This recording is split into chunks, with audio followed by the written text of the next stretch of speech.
हाँ जी, नमस्ते सबको, राधे राधे। ऑनलाइन क्लास में एक बार फिर आपका स्वागत। आज कक्षा 10 विषय गणित के अंतर्गत हम अध्याय 8 ऊंचाई और दूरी, इसके अंतर्गत हम आज प्रश्न नंबर 23वां है, 23वें प्रश्न के बारे में अध्ययन करेंगे। अब 23वां प्रश्न इस प्रकार है।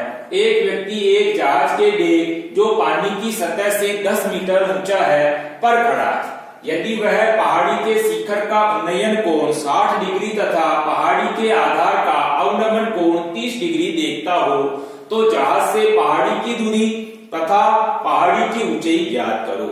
ये आज का प्रश्न है।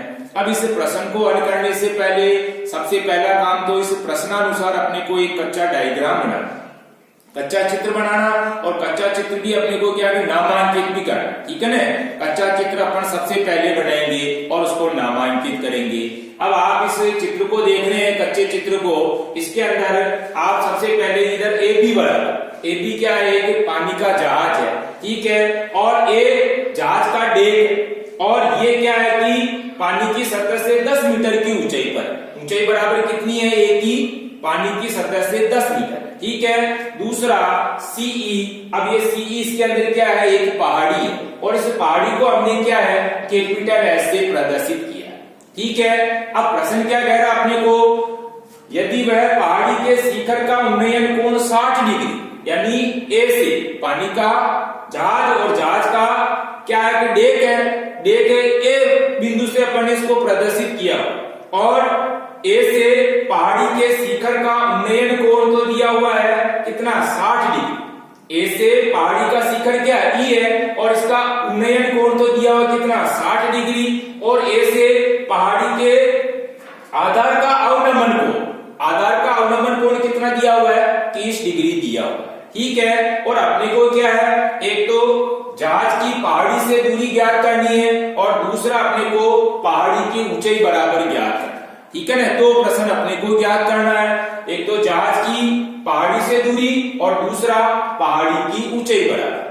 कच्चा चित्र बना लिया। अब बनाने के बाद आप देखो ए बी बराबर, ए बी आपके पास में 10 मीटर है, तो जितना ए बी है और उतना ही अपने पास में सी डी, यानी ए बी के सामने आप पे सी डी भुजा आ रही है, तो सी डी और ये सी डी भी कितनी हो गई? 10 मीटर हो गई। दूसरा ए से डी, ये इसमें क्षैतिज दूरी है, क्षैतिज रेखा, और दूसरा ए सी दृष्टि रेखा। क्षैतिज रेखा और दृष्टि रेखा के जो मध्य कोण बनता है वह अवनमन कोण कहलाता है। तो कोण डी ए सी बराबर कितना है? 30 डिग्री है, तो कोण ए सी बी बराबर ये भी कितना होगा? 30 डिग्री होगा, क्योंकि ये इसका एकांतर कोण है इसीलिए। और एकांतर कोण हमेशा क्या होते हैं? बराबर होते हैं, इसलिए कोण डी ए सी बराबर कोण ए सी बी कितना? 30 डिग्री का, ठीक है ना। 30 डिग्री यहाँ है तो ये भी 30 डिग्री का हो जाएगा, क्योंकि ये एकांतर कोण है इसलिए, और एकांतर कोण हमेशा क्या होते हैं? बराबर होते हैं, ठीक है। अब उसके बाद में ये BC, अब जितना BC होगा उतना ही क्या होगा? AD बराबर होगा। तो BC को हमने क्या दिया? X मान रखा है, तो आपके जितना BC का मान X बराबर आएगा उतना ही AD का मान ये भी क्या होगा? X बराबर उतना ही आएगा, ठीक है ना। AB 10 मीटर, उसी तरह से CD 10 मीटर, इसी तरह से BC जिसको अपन ने X मान रखा है, तो उसी प्रकार से AD ये भी आपके क्या है? X बराबर ही है। अब आप क्या है? सबसे पहले समकोण त्रिभुज ABC को देखेंगे। अब त्रिभुज समकोण त्रिभुज ABC के अंदर लंब बराबर और ये आधार बराबर, तो इसका मतलब थीटा का जो मान देखेंगे वो थीटा का मान हम किस में देखेंगे? टेन के अंदर देखेंगे, क्योंकि अपने पास में लंब 10 मीटर दिया हुआ है, आधार BC है जो कि X है, तो लंब और आधार है, इसका मतलब अपन क्या है कि थीटा का जो मान देखेंगे वो किस में देखेंगे? टेन के अंदर देखेंगे। तो त्रिभुज ABC में टेन 30 डिग्री बराबर लंब बटे हुए आधार, ठीक है। अब सूत्र में अपन क्या करेंगे? मान रख देंगे। तो सबसे पहले टेन 30 का मान सारणी में से देखने पर टेन 30 का मान 1 बटे हुए √3 बराबर की जगह बराबर। उसके बाद लंब की जगह अपन लिखेंगे 10 और बटे हुए आधार की जगह लिखेंगे X। लंब बराबर 10 मीटर है और आधार बराबर क्या है? X, जिसको मान रखा अपन ने, तो अपन को 10 बटे हुए X ठीक है। अब उसके बाद अपन क्या करेंगे? इसको वज्र गुणा करेंगे, तो वज्र गुणा करने पर x को को 1 से गुना किया x और 10 को √3 से गुना किया तो 10 √3 हो गया। तो x का मान क्या आ गया, x बराबर हो गया 10 √3 मीटर। ठीक है, यानी B से C की दूरी हो गई अपने 10 √3 मीटर। ठीक है ना, यानी कहने का मतलब ये हो गया कि जहाज की पहाड़ी से दूरी हो गई अपने पास में 10 √3 मीटर। ठीक है, अब दूसरी बात ये है कि BC जिसको अपन ने x मान रखा था, तो जितना BC है उतने ही क्या हो जाएगा, AD बराबर हो जाएगा। तो BC बराबर AD बराबर 10 √3 मीटर। ठीक है, अब अपन क्या है, वापस दूसरा त्रिभुज देखेंगे। अब दूसरा त्रिभुज क्या है आपके, त्रिभुज ADE, ये भी एक समकोण त्रिभुज है जिसके अंदर आपके पास में लंब DE और आधार AD। अब लंब और आधार हो गया, इसका मतलब थीटा का मान वापस यहां देखेंगे, वो कहां देखेंगे, टेन के अंदर ही देखेंगे।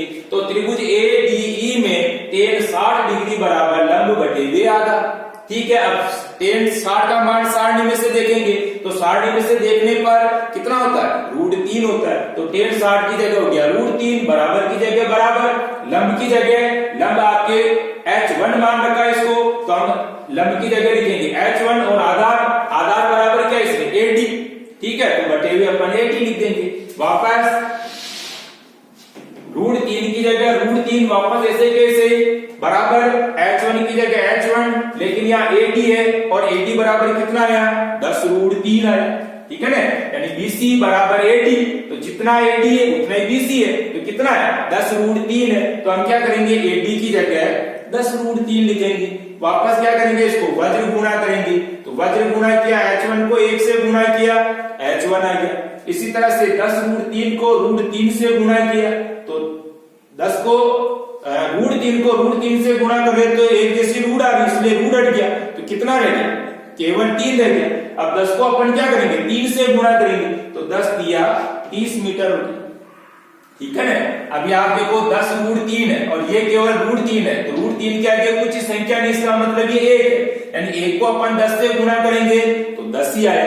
लेकिन वापस √3 को √3 से गुणा करेंगे तो केवल 3, एक जैसे रूट की संख्या गुणा होती है तो रूट हट जाता है। तो इस प्रकार से हमारे पास में H1 बराबर क्या हो गया, 10 × 3 बराबर 10 या 30 मीटर हो गया।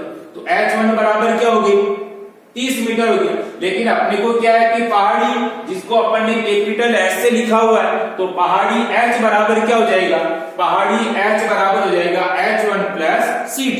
अब H1 बराबर, H1 का मान कितना है, 30 मीटर है, और प्लस CD कितना है, CD बराबर ये 10 मीटर दी हुई है, तो हम क्या करेंगे, CD की जगह 10 लिख देंगे। तो H1 की जगह 30 और प्लस CD की जगह 10। अब 30 में 10 जोड़ा कितना हो गया, 40 मीटर हो गया। यानी कि पहाड़ी H बराबर आपकी कितनी हो गई, 40 मीटर हो गई। ठीक है, तो पहला अपने को 2 प्रश्न पूछा, यानी कि एक तो पहाड़ी की ऊंचाई बराबर, तो पहाड़ी की ऊंचाई कितनी होगी, पहाड़ी की ऊंचाई तो होगी आपके 40 मीटर। अब दूसरा क्या है कि जहाज की पहाड़ी से भी दूरी पूछ रहा अपने को, तो जहाज की पहाड़ी से दूरी जिसको अपन ने क्या मान रखा, x बराबर मान रखा है, तो x बराबर अपने पास मान क्या है, 10 √3 है, तो 10 √3 मीटर। अब 10 की जगह तो 10 इंटू √3 का मान 1.732 है ना, यानी अपने को क्या करना है, 10 को √3 के मान से गुणा करना। 10 की जगह तो 10 आ गया, √3 का मान क्या होता है, √3 का मान होता है 1.732। अब यहाँ से अपन क्या करेंगे, दशमलव हटा देंगे, तो दशमलव के बाद में 3 अंक आ रहे, इसलिए बटे में क्या हो जाएगा आपके 3 जीरो लग जाएंगे। अब वापस क्या है, यानी 1000 हो गया। अब 1 जीरो से ये 1 जीरो कट गया, तो नीचे आपके क्या बच रहा है, 100 बच गया। ऊपर क्या हो गया, 1732, यानी 1732 को अपन 1 से गुणा करेंगे तो 1732, और बटे में 100 को 1 से गुणा किया तो 100। अब नीचे आपके 2 जीरो बच गए, इसलिए अपन क्या करेंगे, ऊपर 2 संख्या छोड़ के दशमलव लगा देंगे, तो आपके यहाँ क्या हो जाएगा, 17.32 मीटर हो जाएगा। तो ये क्या हो गया आपके पास में, जहाज की पहाड़ी से दूरी जिसको अपन ने x मान रखा था, तो ये तो दूरी कितनी आ गई, 17.32 मीटर आ गई। और दूसरा पहाड़ी जिसको अपन ने कैपिटल S से लिखा था, तो पहाड़ी की ऊंचाई बराबर क्या हो गई आपके 40 मीटर हो गई। इस तरह से इस प्रश्न में अपने को 2 बातें पूछी थी, और ये दोनों बातें अपन ने इस तरह से इसको हल करने की कोशिश की। अब आपको SW में भी क्या करना है, इसी प्रश्न को हल करना है, लेकिन इसके पहले अपन क्या करेंगे, वीडियो को अच्छी तरीके से देखना है और उसके बाद इसी प्रश्न को बिना देखे हल करने की कोशिश करना, ठीक है ना। HW बराबर करेंगे, वीडियो बराबर देखते रहेंगे, ठीक है। सूत्र याद करेंगे, त्रिकोणमितीय अनुपात वाली सारणी है उसको भी अपन अच्छी तरीके से दोहराते रहेंगे, ठीक है। धन्यवाद, राधे राधे, जय श्री कृष्णा।